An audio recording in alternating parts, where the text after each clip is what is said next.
लक्ष्मी नारायण बहुत भोला लड़का था। वह प्रतिदिन रात में सोने से पहले अपनी दादी से कहानी सुनाने को कहता था। दादी उसे नागलोक, पाताल लोक, चंद्रलोक, सूर्यलोक आदि की कहानी सुनाया करती थी। एक दिन दादी ने उसे स्वर्ग का वर्णन सुनाया। स्वर्ग का वर्णन इतना सुंदर था कि उसे सुनकर लक्ष्मी नारायण स्वर्ग देखने के लिए हठ करने लगा। दादी ने उसे बहुत समझाया कि मनुष्य स्वर्ग नहीं देख सकता, किंतु लक्ष्मी नारायण रोने लगा। रोते रोते ही वह सो गया। उसे स्वप्न में दिखाई पड़ा कि एक चमचम चमकते देवता उसके पास खड़े होकर कह रहे थे, बच्चे, स्वर्ग देखने के लिए मूल्य देना पड़ता है। तुम सर्कस देखने जाते हो तो टिकट देते हो ना? स्वर्ग देखने के लिए भी तुम्हें उसी प्रकार रुपए देने पड़ेंगे। स्वप्न में ही लक्ष्मी नारायण सोचने लगा कि मैं दादी से रुपए मांग लूंगा। लेकिन देवता ने कहा, स्वर्ग में तुम्हारे रुपए नहीं चलते। यहाँ तो भलाई और पुण्य कर्मों का रुपया चलता है। अच्छा, तुम ये डिबिया अपने पास रखो। जब तुम कोई अच्छा काम करोगे तो इसमें 1 रुपया आ जाएगा, और जब कोई बुरा काम करोगे तो 1 रुपया इसमें से उड़ जाएगा।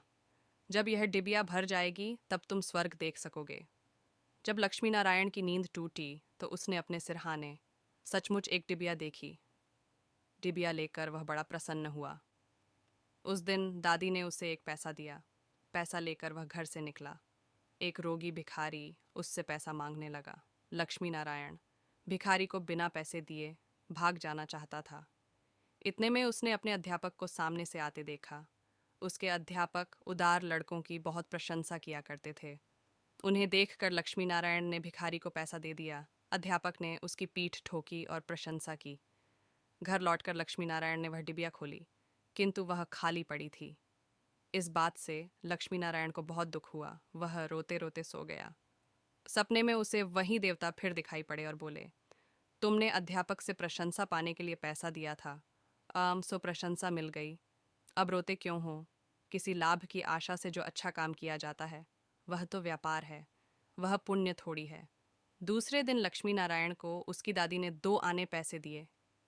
पैसे लेकर उसने बाजार जाकर 2 संतरे खरीदे।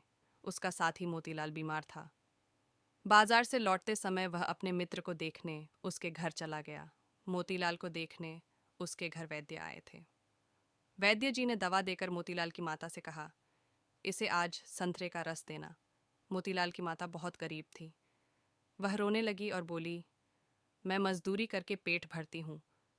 इस समय बेटे की बीमारी में कई दिन से काम करने नहीं जा सकी। मेरे पास संतरे खरीदने के लिए 1 पैसा भी नहीं है। लक्ष्मी नारायण ने अपने दोनों संतरे मोतीलाल की माँ को दिए। वह लक्ष्मी नारायण को आशीर्वाद देने लगी। घर आकर जब लक्ष्मी नारायण ने अपनी डिबिया खोली तो उसमें 2 रुपये चमक रहे थे। एक दिन लक्ष्मी नारायण खेल में लगा था। उसकी छोटी बहन वहां आई और उसके खिलौनों को उठाने लगी। लक्ष्मी नारायण ने उसको रोका। जब वह नहीं मानी तो उसने उसे पीट दिया। बेचारी लड़की रोने लगी। इस बार जब उसने डिबिया खोली तो देखा कि उसके पहले के इकट्ठे कई रुपए उड़ जाते हैं। उसे बड़ा पश्चाताप हुआ। आगे से उसने कोई बुरा काम नहीं करने का पक्का निश्चय कर लिया। लक्ष्मी नारायण पहले रुपए के लोभ से अच्छा काम करता था। धीरे धीरे उसका स्वभाव ही अच्छा काम करने का हो गया। अच्छा काम करते करते उसकी डिबिया रुपयों से भर गई। वह स्वर्ग देखने की आशा से प्रसन्न होता। उस डिबिया को लेकर वह अपने बगीचे में पहुंचा। लक्ष्मी नारायण ने देखा कि बगीचे में पेड़ के नीचे बैठा हुआ एक बूढ़ा साधु रो रहा है। वह दौड़ता हुआ साधु के पास गया और बोला, बाबा, आप क्यों रो रहे हैं? साधु बोला, बेटा, जैसी डिबिया तुम्हारे हाथ में है वैसी ही एक डिबिया मेरे पास थी। बहुत दिन परिश्रम करके मैंने उसे रुपयों से भरा था। बड़ी आशा थी कि उसके रुपयों से स्वर्ग देखूंगा, किंतु आज गंगा जी में स्नान करते समय वह डिबिया पानी में गिर गई। लक्ष्मी नारायण ने कहा, बाबा, आप रो मत, मेरी डिबिया भी भरी हुई है, आप इसे ले लो। साधु बोला, तुमने इसे बड़े परिश्रम से भरा है, तुम्हें इसे देने से दुख होगा। लक्ष्मी नारायण ने कहा, मुझे दुख नहीं होगा बाबा, मैं तो लड़का हूँ, मुझे अभी पता नहीं कितने दिन जीना है। मैं तो ऐसी कई डिबिया रुपए इकट्ठे कर सकता हूँ। आप बुढ़े हो गए हैं, आप अब दूसरी डिबिया पता नहीं भर पाओगे या नहीं।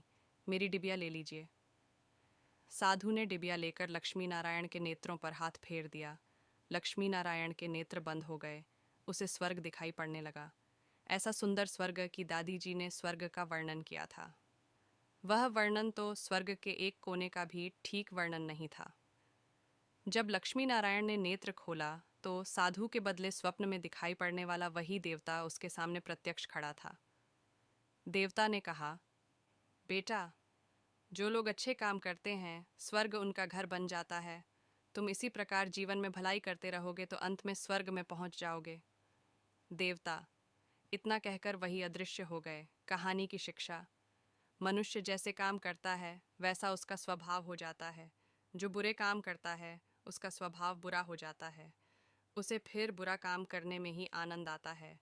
जो अच्छा काम करता है उसका स्वभाव अच्छा हो जाता है। उसे बुरा काम करने की बात भी बहुत बुरी लगती है।